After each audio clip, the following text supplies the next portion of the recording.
เจียงสุดเจียง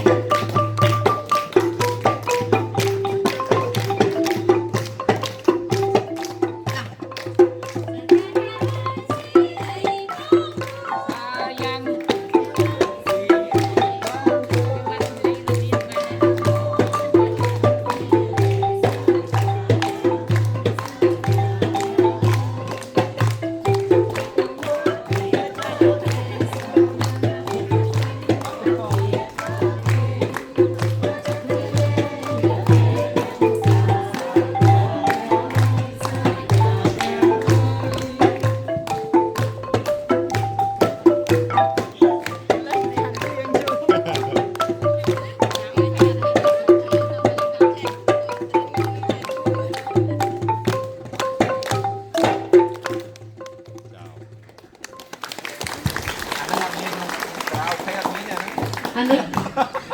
ลูกครูยกส้มยัย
ជាបូខា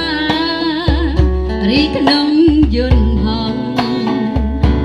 ខ្ញុំមិនចាំចាស់ដី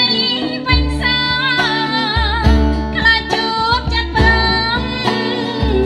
មិនស្មោះនឹងខ្ញុំនឹងយំ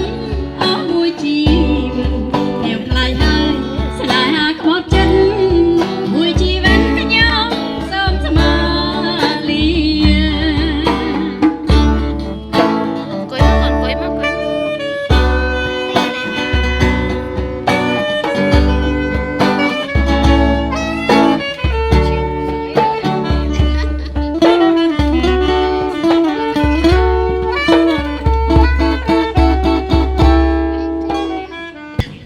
ជំរាបសួរអ្នកនរគ្នា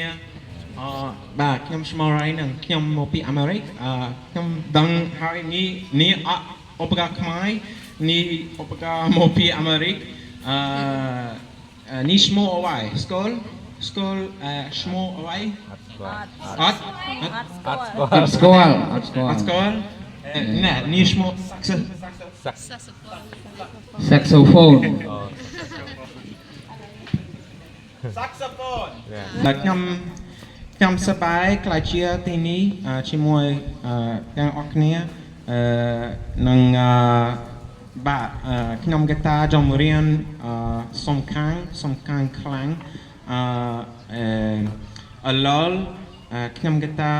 ជាមួយconflict បញ្ហាជាមួយThailand ខ្ញុំកតាចម្រៀងជួយឲ្យសន្តិភាពទាំងអស់គ្នាយល់អត់